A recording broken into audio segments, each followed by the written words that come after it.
Mahadev. The fact speakers में मैं आपका स्वागत करता हूँ। ये भी वीडियो जो है एस्ट्रो निशांत भारद्वाज में जाना चाहिए था, पर चूंकि फैक्ट स्पीकर्स में वीडियो कम है और मेरे पास बोलने को बहुत ज़्यादा विषय नहीं है, इसलिए ये वीडियो मैं उधर ट्रांसफ़र कर रहा हूँ। ये कंटेंट सबसे पहले तो मेरे सनातन परिवार के जितने भी सदस्य हैं उनका कोटि कोटि अभिनंदन है, और जिन्होंने सब्सक्राइब नहीं किया उनसे निवेदन है कि प्लीज़ सब्सक्राइब कीजिए, शेयर कीजिए, कमेंट कीजिए और कंट्रीब्यूट ज़रूर कीजिए भाई, जितना कर सकते हैं। अब बात करेंगे मालदीव की।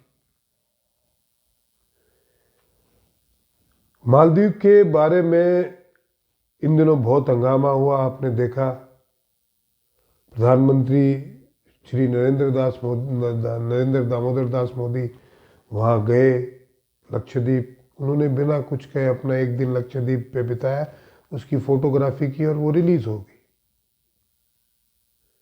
अब हमारे प्रधानमंत्री को हमारे इलाके में जाने का हक है, फोटो खिंचाने का हक है।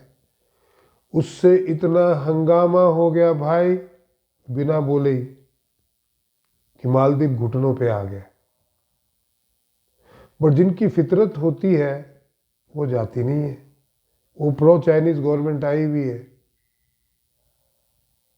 वो चाइना गए, उनका बिजनेस बंद हो गया, आधा हो गया। सूरत से भी छोटा है मालदीव की इकोनॉमी भी, और मालदीव भी। पॉपुलेशन वहाँ की 5-6 लाख होगी, ज़्यादा मुझे नहीं लगता ज़्यादा होगी। 60 लाख है सूरत की, और जो इकोनॉमी है सूरत की उसकी आधी भी इकोनॉमी मालदीव की नहीं होगी। लेकिन घमंड इतना कि हम भारत को झुका देंगे, तो मुझे समझ में नहीं आता। विनाश काले विपरीत बुद्धि। भारत आज से नहीं है भाई, और ये भी भारत का हिस्सा था। 1 लाख द्वीप थे उस एरिया में, इसलिए उसको लक्षद्वीप बोला जाता है। बहुत सारे डूब गए पानी में, अधिकांशतः। अब जो बचे ये मालदीव है और ये हमारे लक्षद्वीप जिनको बोला जाता है। वहाँ पे बहुत सारे द्वीपों की श्रृंखला है अभी भी, कोई फर्क नहीं है। क्योंकि पहले की सरकारों ने उधर ध्यान नहीं दिया, चाइना की इकोनॉमी को बढ़ाने में लगे रहे। उनका अपना पर्सनल फायदा था, तो लक्षद्वीप उपेक्षित होता रहा। वहाँ अधिकांश पॉपुलेशन वहाँ भी मुस्लिम ही है।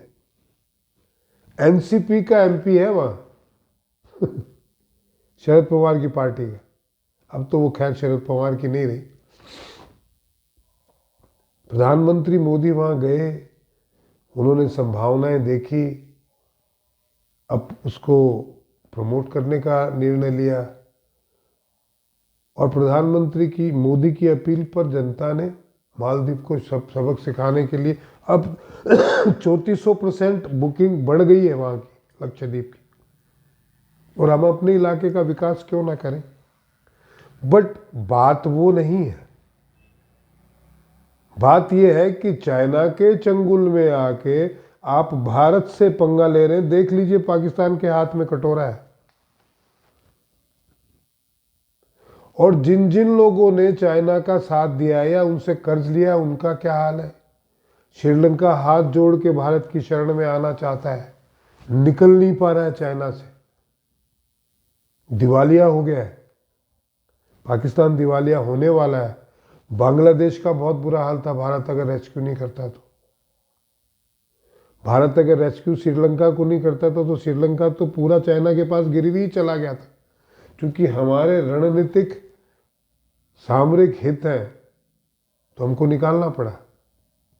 मालदीव की हम सहायता नहीं करते तो इसको तो पहले चाइना के चंगुल में फंस गया था।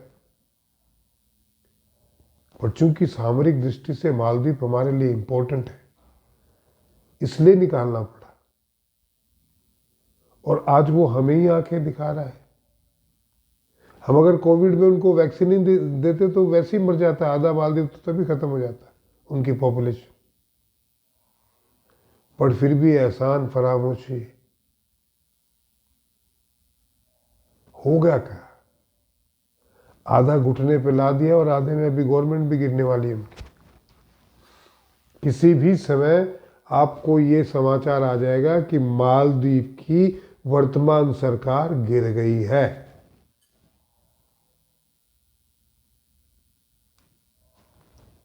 कैसे गिरेगी, क्या गिरेगी, तरीका कुछ भी हो सकता है, गिर जाएगी।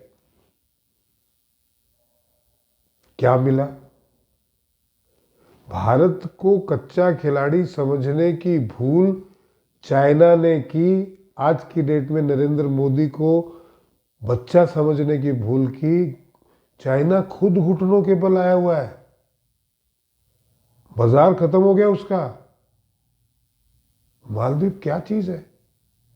अभी झुंझलाया हुआ सा चारों तरफ, किससे लड़ूं, क्या करूं, किसको करूं, ये हालत है। ईरान को अपने कब्जे में फंसाया हुआ था उसने, क्योंकि रशिया पे सैंक्शन लगे हुए, ईरान पे सैंक्शन लगे हुए, तो उसका मार्केट अभी ईरान और रशिया ही है सबसे बड़ा। यूएई, सऊदी, इस मार्केट में हिंदुस्तान का माल अभी जाने लग गया है जो चाइना भेजता था। तो झुंझलाया हुआ है, कभी म्यांमार के जरिए, कभी मालदीव के जरिए, कभी भूटान को पटाने की कोशिश करता है, कभी नेपाल की, कि भारत किसी तरीके से डिस्टर्ब हो जाए। पर ये मोदी है, ये एक तरफ चाल चलता है, भारत 3 चालें इधर चल देता है। इसके ऊपर मैंने आपको बताया भी था कि कैसे अमेरिका और चीन को पटकनी दी भारत ने, उसमें मैंने कुछ बातें आपसे शेयर की थी। अब वो भारत नहीं है भाई। आज कनाडा की बैंड बजा के रखी है। आज भारत युद्ध रोक के अपने लोगों को बाहर निकालने की ताकत रखता है। यमन में 2000 लोगों को निकाल के लाता है। सीरिया में आईएसआईएस के चंगुल से अपनी 24 नर्सों को छुड़ा के लाता है। यूक्रेन वॉर को रोक के अपने स्टूडेंट्स को निकालता है। भारत का झंडा दिखा के बाकी देशों के लोग भी निकल जाते हैं। वो भारत नहीं है। भारत पे एक आतंकवादी हमला करो, भारत बालाकोट करता है, सर्जिकल स्ट्राइक करता है। वो भारत नहीं है भाई। तो मालदीव को अपनी औकात में रहना चाहिए था। लगभग मालदीव खत्म होने वाला है। आज के वीडियो में इतना ही दोस्तों। आशा है कि आपको ये पसंद आया होगा। प्लीज़ सब्सक्राइब करें, शेयर करें, कमेंट करें और कंट्रीब्यूट ज़रूर करें। महादेव।